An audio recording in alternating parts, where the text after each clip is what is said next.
This is breaking news from KSL. Good evening. Some devastating breaking news out of southern Utah right now. Investigators tell us there are multiple fatalities in Hildale. News specialist Nicole Val gathering as much information as she can. She's in the newsroom right now. Nicole, what do we know at this point? Yeah, guys, we know at least 6 people are dead and at least 8 people are missing, including a child as young as 4 years old after massive floodwaters swept through the Hildale area near Maxwell Canyon. Take a look at this map. This is where it all started around 5 o'clock this evening. We are just getting some very early details coming in from the Washington County Sheriff's Office. While I go through some of those details, take a look at this video we just got into our newsroom. You can see the floodwaters just rushing through there. Incredible video. Our photojournalist Stace Hall is on the ground gathering information. Now, according to the Washington County Sheriff's Office, at least 2 vehicles were up Maxwell Canyon when the floodwaters came rushing down from behind. Officials say the vehicles were swept into Short Creek, and right now we do know that they do have search crews combing the creek in that area to try to find those missing people. Again, only 2 survivors coming from the Washington County Sheriff's Office. 6 people confirmed dead, and again, 8 people right now still missing, including a child as young as 4 years old. News specialist Sam Penrod is en route, headed down to Hildale right now. We will have a live report from him tomorrow morning on KSL AM starting at 4:30, and of course, we will bring you updates on KSL.com. Guys, that's all we know right now. Back to you. What a tragic story, Nicole. Thank you very much. Very dangerous, very treacherous. The banks are caving off. More significant flood than we've had for quite some time. Obviously, it took them off guard. They were well back from where the flood channel usually is. At least 16 people caught in floodwaters in southern Utah, and this morning, 8 people have been confirmed dead. At 5:59 on this Tuesday, a limited rescue effort is underway as the search for 5 people that are still missing that continues this morning. We have team coverage this morning. News specialist Sam Penrod is live in Hildale this morning. But first, we begin with Grant Wayman, who says another storm is headed through Utah today. Grant. We know that a 100-year flood's going to come sometime. But, this is tragic because I don't recall this kind of fatalities with the flooding. We are following breaking news this morning out at Hildale near the Utah-Arizona border, where flash floods have taken the lives of at least 8 people. Now, multiple cars literally swept away with people stuck inside. This video is unbelievable to see, and there's a lot of it coming in. News specialist Sam Penrod is live in Hildale this morning with the latest numbers of survivors and those who are, Sam, still missing. Well, we know that 3 people did survive this, but sadly 8 were killed and 5 are still unaccounted for here this morning. I want to show you just how devastating this flood was as it came through this area yesterday afternoon. This is Newell Avenue, dirt street here in Hildale, and you can see the force of the water just washed it right away. Now, we know that overnight, another victim was found. That's bringing the number of confirmed fatalities here to 8. 5 more people still unaccounted for, and anywhere from 1.5 inches to 3 inches of rain fell here in less than an hour, resulting in a flash flood and an absolutely unthinkable tragedy in this community.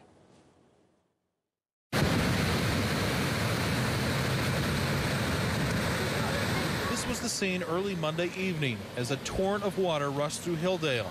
Several people and cars were trapped in the street that turned into a river and had to be rescued.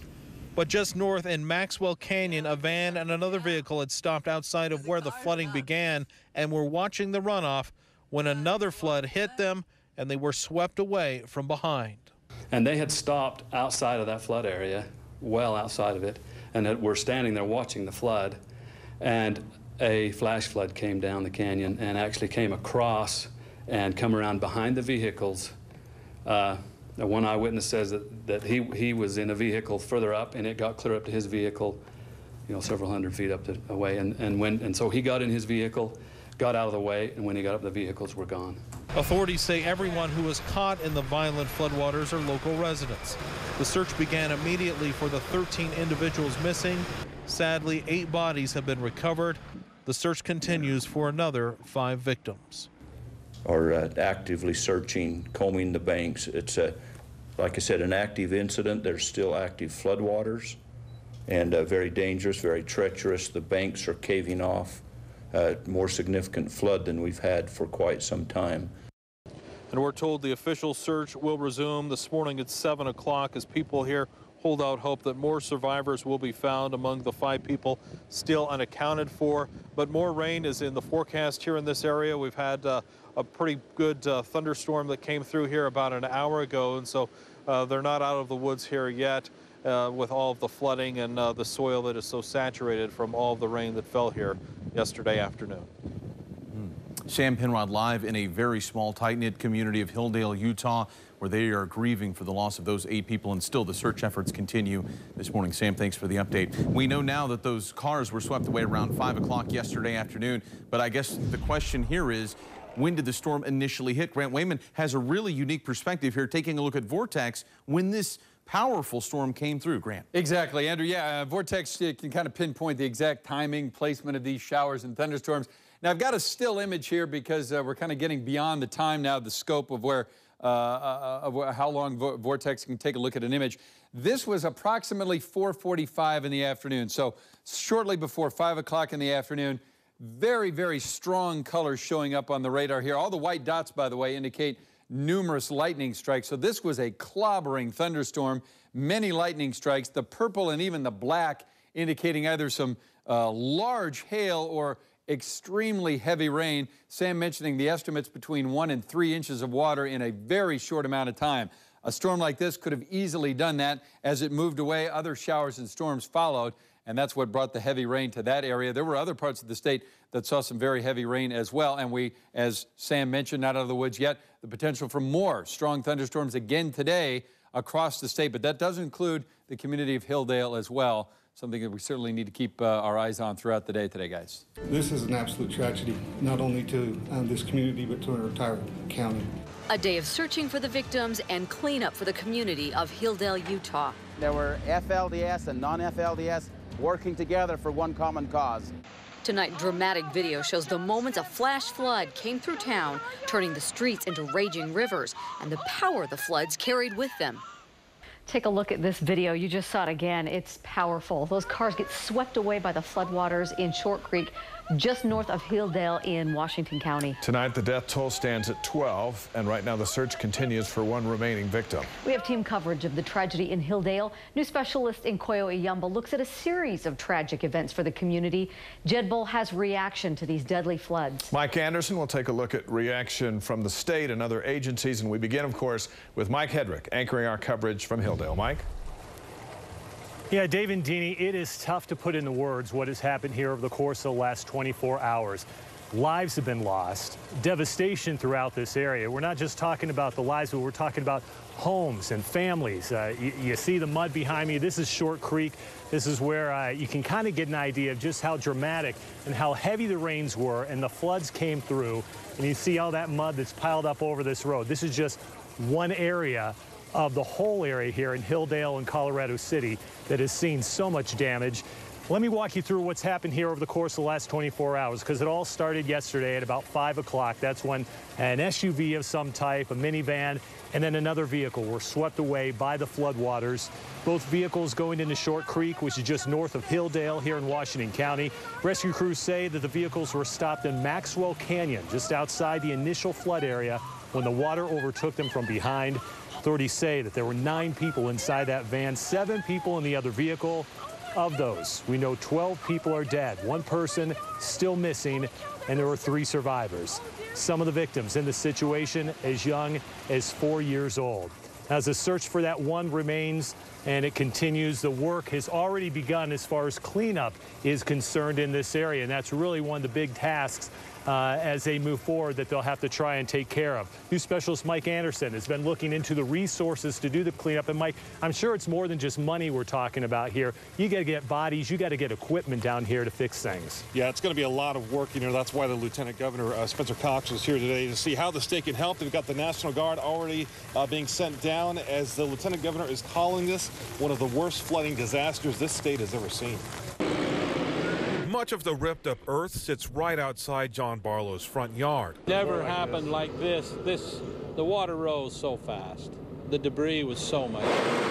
Barlow says he saw the waters coming in fast. He saw the group of women and children nearby too, trying to get out of the way, but it was too late. It hit, it rose, it gathered up everything and anything in its path. Barlow doesn't know the families involved, but still a heart-wrenching sight to watch. They went over the edge. I mean, they're done. They're gone. That was the death. I mean, to me, I was like, those people have just left this world.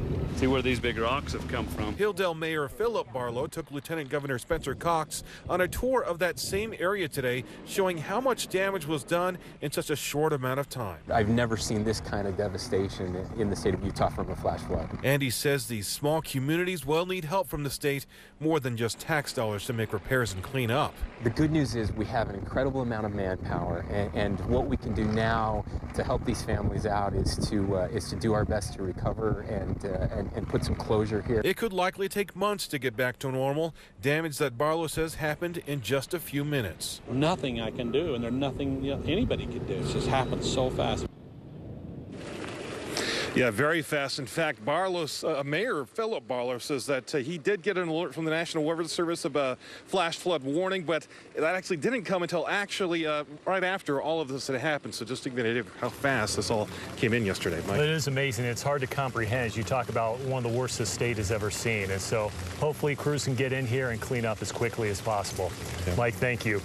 Also this evening, we have learned that a couple of hunters who are also reported to be in the area when the flash flood hit have now made contact with their families. So that's good news there. There were reports officials found their campsite, but no sign of the pair. Officials now say around 2 o'clock this afternoon, the pair informed their families that they are okay, they are doing well. So that's definitely a positive in such a horrible last couple of days here.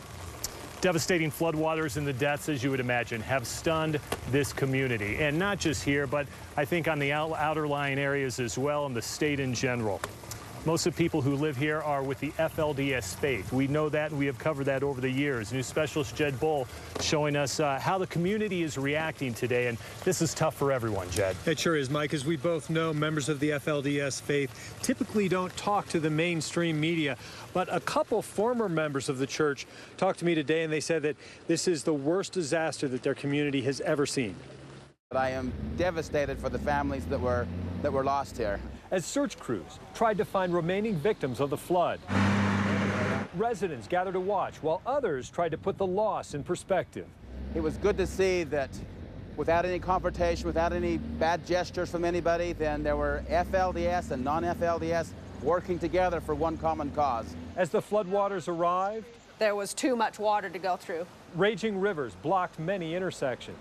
This is crazy. I said, there's so much debris and there's a car stuck in here. And Lydia Weiler was trying to pick up her kids from school and shot this rescue video as a car stalled in front of her and was nearly swept away with the kids inside. And then he told them to roll down the windows, and they just started pulling the kids out. And there was 4 girls that they pulled out of there. Chris and Lydia Weiler were kicked out of the church 4 years ago, along with many other former members. This community has been evolving.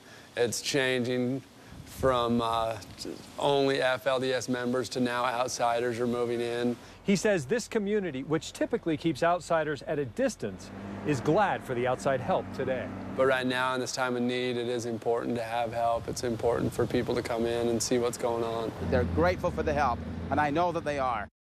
Yeah, very grateful for all of that help and grateful for the way that the community came together at this time because, Mike, this still is a community divided religiously. They're glad to see that everybody came together, even if they're not sure that that sense of community will last. It's interesting how horrible events like this do actually bring people together. We've seen it before, and we've seen it again here. Yeah. All right, Jed Bull live for us tonight. Jed, thank you very much. Quick recap on the situation here over the course of the last 24 hours. This is what we know at this point. 12 people are dead. There are 3 survivors, but they are still searching for one person at this time. We know a bulk of those who are missing or who were killed were children. So a tough day, as mentioned here, throughout the community. They're trying to move forward, but that's a tough thing to do right now.